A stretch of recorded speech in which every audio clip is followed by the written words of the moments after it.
Hello friends, ओम श्री गणेशाय नमः। जय श्री कृष्णा। आप सभी का स्वागत है आपके अपने यूट्यूब चैनल पर। फ्रेंड्स, आज हम आपको इस वीडियो में बताने जा रहे हैं श्रावण मास की कृष्ण पक्ष की कामिका एकादशी की व्रत कथा, महत्व और कामिका एकादशी के दिन किए जाने वाले उपायों के बारे में। फ्रेंड्स, वीडियो शुरू करने से पहले आपसे रिक्वेस्ट है, अगर आप हमारे चैनल पर नए हैं और आपने अभी तक चैनल को सब्सक्राइब नहीं किया है तो प्लीज सब्सक्राइब कीजिएगा चैनल को, साथ ही प्रेस कीजिएगा बेल आइकन को, जिससे नए वीडियो से रिलेटेड नोटिफिकेशन आपको तुरंत प्राप्त हो सके। और वीडियो पसंद आने पर वीडियो को लाइक और शेयर जरूर कीजिएगा, ताकि सभी भक्तों को इस वीडियो का लाभ प्राप्त हो सके। और कमेंट बॉक्स में जय श्री कृष्णा जरूर लिखिएगा। श्रावण मास की कृष्ण पक्ष की एकादशी को कामिका एकादशी कहते हैं। धर्म शास्त्रों के अनुसार जो मनुष्य इस दिन भगवान विष्णु जी की पूजा करते हैं, उनसे देवता, गंधर्व और सूर्य आदि सभी की पूजा हो जाती है। धर्म ग्रंथों के अनुसार कामिका एकादशी के व्रत का महत्व स्वयं भगवान ब्रह्मा जी ने नारद जी को बताया था। उनके अनुसार कामिका एकादशी के व्रत से जीव मनुष्य योनि को प्राप्त होता है। जो मनुष्य इस एकादशी के दिन भक्ति पूर्वक तुलसी दल भगवान विष्णु जी को अर्पण करते हैं, वह संसार के समस्त पापों से दूर रहते हैं। जो मनुष्य इस एकादशी की रात को भगवान विष्णु जी के मंदिर में घी या तेल का दीपक जलाते हैं, उनके पितृ स्वर्ग लोक में अमृत पान करते हैं तथा वे 100 करोड़ों दीपकों से प्रकाशित होकर सूर्य लोक को जाते हैं। पापों को नष्ट करने वाली इस कामिका एकादशी का व्रत मनुष्य को अवश्य करना चाहिए।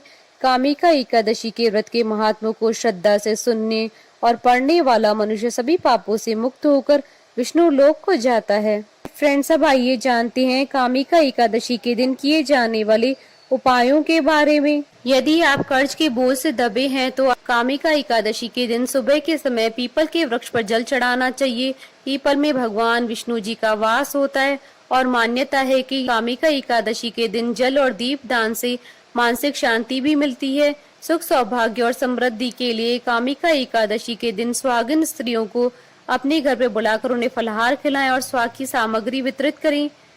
कामिका एकादशी के दिन दक्षिणावर्ती शंख की पूजा करने का भी विधान होता है। इससे भगवान विष्णु ही नहीं, माँ लक्ष्मी भी बेहद प्रसन्न होती हैं। शंख को लक्ष्मी जी का भाई माना गया है।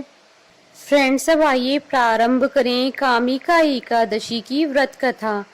धर्म ग्रंथों में कामिका एकादशी की 2 कथाएं प्रचलित है। पहली कथा कामिका एकादशी की व्रत कथा सुदीप मुनि और युधिष्ठिर से जुड़ी हुई है। जब युधिष्ठिर मुनि से पूछते हैं, महामुनि, समस्त महापापों का नाश करने वाली, मनोइच्छा पूरी करने वाली, पुत्र प्राप्ति की कामना को पूरी करने वाली कामिका एकादशी की व्रत कथा क्या है? तब सुदीप मुनि इस कथा का प्रसंग इस प्रकार बताते हैं। हे धर्मराज, मनुष्य को जो सुख, पुण्य, संतान प्राप्ति, मोक्ष, पापों से छुटकारा, जीवन भर दान पुण्य करने से मिलता है, उतना ही पुण्य और सुख, ऐश्वर्य कामिका एकादशी का व्रत धारण करने और पूर्ण विधि विधान और ब्राह्मणों को भोजन कराकर उन्हें दक्षिणा देने से प्राप्त होता है। आगे सुनो। कामिका एकादशी के दिन भगवान विष्णु जी की आरती, दीप दान कर तुलसी के पत्ते चढ़ाने से वो पुण्य मिलता है जो लाखों करोड़ों के हीरे जवाहरात के दान से भी नहीं मिलता है। प्रत्येक मनुष्य को इस एकादशी का व्रत करना चाहिए। ऐसा करने से सारी मनोइच्छाएं पूरी हो जाती है। मुनिवर आगे कहते हैं, इस कामिका एकादशी का व्रत करने से प्रत्येक स्त्री पुरुष को वह सब कुछ प्राप्त हो जाता है जो वह दिल से चाहते हैं। संसार में सुख और ऐश्वर्य की प्राप्ति के साथ ही जीवन लीला की समाप्ति पर उनके लिए मोक्ष के द्वार खुलते हैं।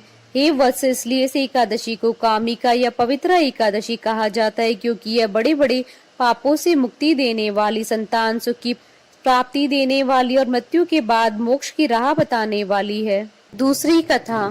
कुंती पुत्र धर्मराज युधिष्ठिर से कहने लगे, हे भगवान, अब आप कृपा करके मुझे श्रावण कृष्ण पक्ष की एकादशी के बारे में बताइए।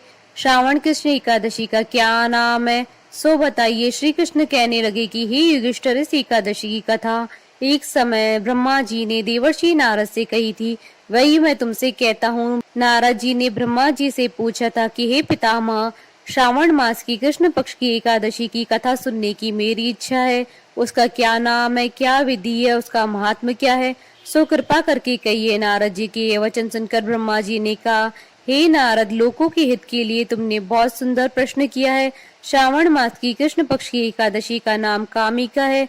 उसके सुनने मात्र से वाजपेयी यज्ञ का फल मिलता है। इस दिन शंख चक्र गदाधारी विष्णु भगवान का पूजन होता है, जिनके नाम श्रीधर, हरि, विष्णु, माधव और मधुसूदन है। उनकी पूजा करने से जो फल प्राप्त होता है, जो फल काशी, गंगा, नेमी शरण और पुष्कर स्नान से मिलता है, वह विष्णु भगवान की पूजन से मिलता है। जो फल सूर्य व चंद्र ग्रहण पर कुरुक्षेत्र और काशी में स्नान करने से, समुद्र वन से पृथ्वी दान करने से, सिंह राशि के बृहस्पति में, गोदावरी और गंडकी नदी में स्नान करने से प्राप्त होता है, वह भगवान विष्णु जी के पूजन से मिलता है।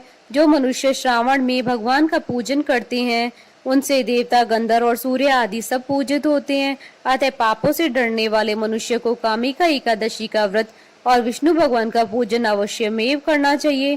पाप रूपी कीचड़ में फंसे हुए और संसार रूपी समुद्र में डूबे हुए मनुष्य के लिए इस एकादशी का व्रत और भगवान विष्णु जी का पूजन अत्यंत आवश्यक है। इससे बढ़कर पापों के नाश का कोई उपाय नहीं है। हे नारद, स्वयं भगवान ने यही कहा है कि कामिका व्रत से जीव कुयोनि को प्राप्त नहीं होता है। जो मनुष्य इस एकादशी के दिन भक्ति पूर्वक तुलसी दल भगवान विष्णु को अर्पण करते हैं, वे संसार के समस्त पापों से दूर रहते हैं। विष्णु भगवान रत्न, मोती, मणि तथा आभूषण आदि से इतने प्रसन्न नहीं होते जितने तुलसी दल पूजन का फल 4 बार चांदी और 1 बार स्वर्ण दान के बराबर होता है। नारद, मैं स्वयं भगवान की अति प्रिय तुलसी को सदैव नमस्कार करता हूँ। तुलसी के पौधे को सींचने से मनुष्य की सभी यातनाएं नष्ट हो जाती है, दर्शन मात्र से सब पाप नष्ट हो जाते हैं और स्पर्श मात्र से मनुष्य पवित्र हो जाता है। कामिका एकादशी की रात्रि को दीप दान तथा जागरण के फल का महात्म चित्रगुप्त भी नहीं कह सकते।